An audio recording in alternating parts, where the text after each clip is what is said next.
দর্শক, গতকালকে উত্তরার দিয়াবাড়ির মাইলস্টোন কলেজে যে ভয়াবহ বিমান দুর্ঘটনা এবং তার ফলে কতজন মারা গেছে সেটা নিয়ে যখন ধোঁয়াশা, সরকার একটা বলছে, শিক্ষার্থীরা আর একটা দাবি করছে। গতরাতে গভীর রাতে মাইলস্টোন কলেজে কেন একাধিক অ্যাম্বুলেন্স ঢুকেছিল, শিক্ষার্থীদের গভীর রাতের দাবি সেখান থেকে লাশ চুরি করে গায়েব করে দেওয়ার জন্য এই ঘটনা ঘটানো হয়েছে।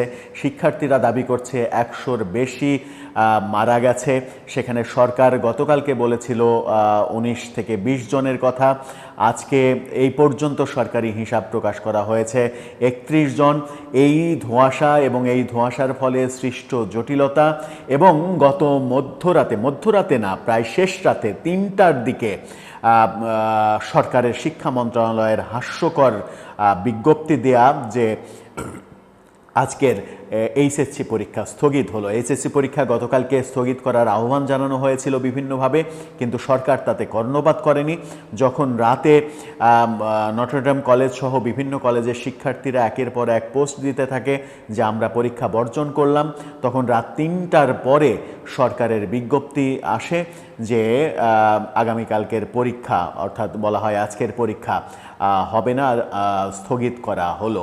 এই যে সরকারের হঠকারী সিদ্ধান্ত, এই হঠকারী সিদ্ধান্তের প্রতিবাদ হলো সচিবালয়ে রণক্ষেত্র হলো, সচিবালয়ে ভাঙচুর করা হলো, প্রায় 35 জনের বেশি শিক্ষার্থী হাসপাতালে ভর্তি হলো, ব্যাপক মারামারি হলো। ওদিকে মাইলস্টোন কলেজে ব্যাপক বিক্ষোভ হলো। সেই বিক্ষোভে আটকা পড়লেন 2 জন উপদেষ্টা এবং প্রধান উপদেষ্টার প্রেস সেক্রেটারি। তাদেরকে অবরুদ্ধ করে রাখা হলো প্রায় 4 ঘন্টার বেশি। এই রকম পরিস্থিতি কেন হলো, এরকম পরিস্থিতি কেন সৃষ্টি হচ্ছে, কেন সরকার এই ধরনের এক রকমের ফাজলামি করতে শুরু করেছে, সেই প্রশ্নের উত্তর খোঁজার চেষ্টা করব এই ভিডিওতে। থাকবেন পলিটিক্স টিভির নিয়মিত আয়োজনে।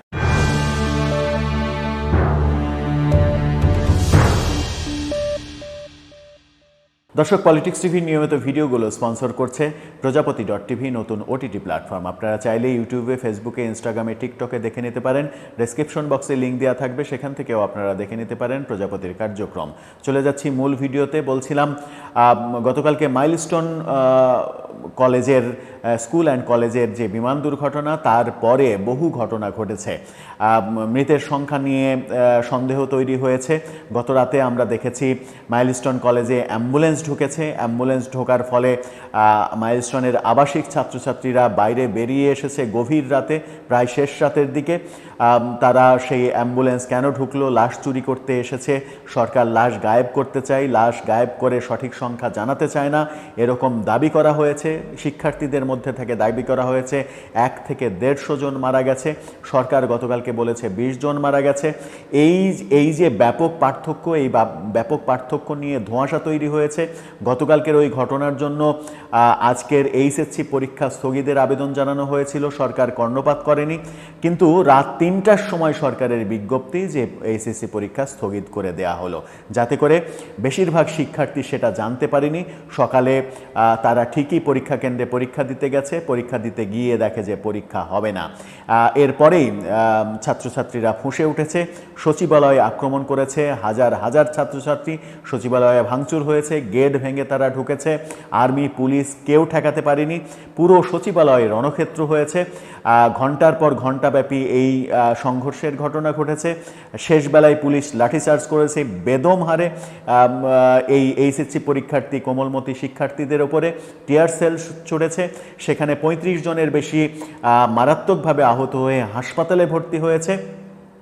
শিক্ষার্থীদের দাবি শিক্ষা উপদেষ্টার পদত্যাগ করতে হবে, শিক্ষা উপদেষ্টাকে পদত্যাগ করতে হবে। পদত্যাগ না করা পর্যন্ত তারা আগামীতে পরীক্ষাতেও অংশগ্রহণ করবে না এবং এখান থেকে তারা যাবেও না। গণমাধ্যম কি বলছে, গণমাধ্যমের খবর এবং দুটো ছবি আপনারা দেখে নিতে পারেন। সময় টেলিভিশনের অনলাইন তারা বলছে গেট ভেঙে সচিবালয়ে শিক্ষার্থীদের ভাঙচুর, পুলিশের লাঠিচার্জ। তাদের এই শিরোনামের পাশাপাশি আরেকটি আহত শিক্ষার্থীদের নিয়ে যাওয়া হচ্ছে, সেই ছবিটাও আপনারা দেখে নিতে পারেন। সেখানেই বলা হচ্ছে যে মাইলস্টোনের ঘটনার পরিপ্রেক্ষিতে শিক্ষা মন্ত্রণালয়ের যে নাটক, গভীর রাতের নাটক, সেই গভীর রাতের নাটককে কেন্দ্র করে এই সংঘর্ষ হয়েছে এবং এখান থেকে স্পষ্ট দাবি জানানো হয়েছে শিক্ষা উপদেষ্টার পদত্যাগ। এর কোনো বিকল্প নেই, পদত্যাগ করতেই হবে, নতুবা এই আন্দোলন থামবে না। ওদিকে মাইলস্টোন কলেজে যেটা জানানো হয়েছে সেটা হচ্ছে যে মাইলস্টোন কলেজে আইন উপদেষ্টা এবং শিক্ষা উপদেষ্টা গিয়েছিলেন সকালে, তাদেরকে অবরুদ্ধ করে রেখেছে শিক্ষার্থীরা। তারা যখন কলেজ থেকে বের হয়ে দিয়াবাড়ি মোড়ে আসে তখন তাদের গাড়ি বহর আটকে দেওয়া হয়, তারা বাধ্য হয়ে আবার কলেজে ফিরে যান, কলেজে অবরুদ্ধ থাকেন প্রায় 4 ঘন্টা মতো। সেখানেও শিক্ষার্থীদের পক্ষ থেকে দাবি জানানো হয় যে এই আইন উপদেষ্টা এবং এই শিক্ষা উপদেষ্টা, এই প্রধান উপদেষ্টার প্রেস সেক্রেটারি, এদের পদত্যাগ করতে হবে। পদত্যাগ করা ছাড়া, বিশেষ করে আইন উপদেষ্টা এবং শিক্ষা উপদেষ্টার পদত্যাগ ছাড়া তারা কোনোভাবেই মানবে না এবং তারা 6টা দাবি সেখানে পেশ করে। সেই 6টা দাবি মেনে নেওয়ার জন্য ঘোষণা দেন আসিফ নজরুল, কিন্তু তাতেও কোনো কাজ হয়নি, আন্দোলন থামেনি। ছাত্রছাত্রীরা উত্তাল পরিবেশ তৈরি করেছে, বিশেষ করে লাশের সংখ্যা নিয়ে যে ঘটনা, দুই পক্ষের দুই রকম বক্তব্য, সেটা নিয়েও নানা রকমের কথা হচ্ছে। এর মাঝে গতকালকে আমরা দেখেছি যে একটা তথ্য, একটা গুজব, যেহেতু এখন পর্যন্ত প্রমাণিত নয় সেহেতু গুজবই বলতে হবে, ছড়িয়ে পড়েছিল যে একটি পেজ থেকে এরকম একটা দুর্ঘটনা ঢাকায় ঘটবে সেরকম বলা হয়েছিল 2 দিন আগে, যে একটা বিল্ডিংয়ে এরকম একটা ধ্বংসযজ্ঞ ঘটানো হবে পরিকল্পিতভাবে। সেটাই এই বিমান দুর্ঘটনার মাধ্যমে ঘটানো হয়েছে কিনা সেটা নিয়ে গতকালকে ব্যাপক আলোচনা হয়েছে, কিন্তু সেই আলোচনার কোনো কুল কিনারা পাওয়া যায়নি। এদিকে শিক্ষার্থীরা যে 6টি দাবি করেছে সেই 6টি দাবির মধ্যে রয়েছে নিহত ব্যক্তিদের সঠিক নাম, পরিচয় প্রকাশ, আহত ব্যক্তিদের সম্পূর্ণ এবং নির্ভুল তালিকা, শিক্ষার্থীদের প্রতিটি পরিবারকে ক্ষতিপূরণ, বিমান বাহিনীর ব্যবহৃত ঝুঁকিপূর্ণ ও পুরনো প্রশিক্ষণ বিমান বাতিল করে আধুনিক ও নিরাপদ বিমান চালু করা, বিমান বাহিনীর প্রশিক্ষণ পদ্ধতি ও কেন্দ্র সংস্কার করে আরও মানবিক ও নিরাপদ ব্যবস্থা চালু করা, শিক্ষকদের গায়ে সেনাবাহিনীর সদস্যদের হাত তোলার ঘটনার জন্য জনসম্মুখে নিঃশর্ত ক্ষমা চাওয়া। এই দাবিগুলো আপাতত তারা করেছে। এই দাবিগুলো আসিফ নজরুল পূরণের অঙ্গীকার করেছেন। এখন পূরণের যখন অঙ্গীকার করেছেন তখন প্রশ্ন আসে যে সেনাবাহিনী কি প্রকাশ্যে এসে শিক্ষকদের কাছে ক্ষমা চাইবে? তারা গতকালকে পরিস্থিতি নিয়ন্ত্রণের জন্য যা কিছু করেছে, অভিযোগ উঠেছে তারা শিক্ষকদের গায়েও হাত তুলেছে, এরকম নানা অভিযোগ উঠছে। এরকম একটা বড় পরিস্থিতি মোকাবেলার জন্য অনেক কিছুই ঘটে, কিন্তু সরকার যে নাটক করেছে সেই সরকারের নাটক গতকালকে আবার রাজনৈতিক দলের নাটকও দেখেছি আমরা। গতকালকে মানে রাজনীতি করতে ওখানে রাজনীতিবিদদের যেতে দেখেছে, কেউ কেউ ওখান থেকে সম্মান কুড়িয়ে এনেছেন বলে আবার পরবর্তীতে গণমাধ্যমে ফেসবুকে জানিয়েছেনও।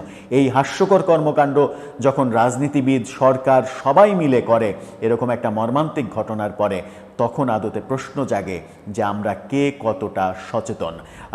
সব মিলে এই পরিস্থিতি কোন দিকে যাচ্ছে? দর্শক, আপনার কি মনে হয়? আপনার মতামত জানিয়ে লিখতে পারেন আমাদের কমেন্ট বক্সে।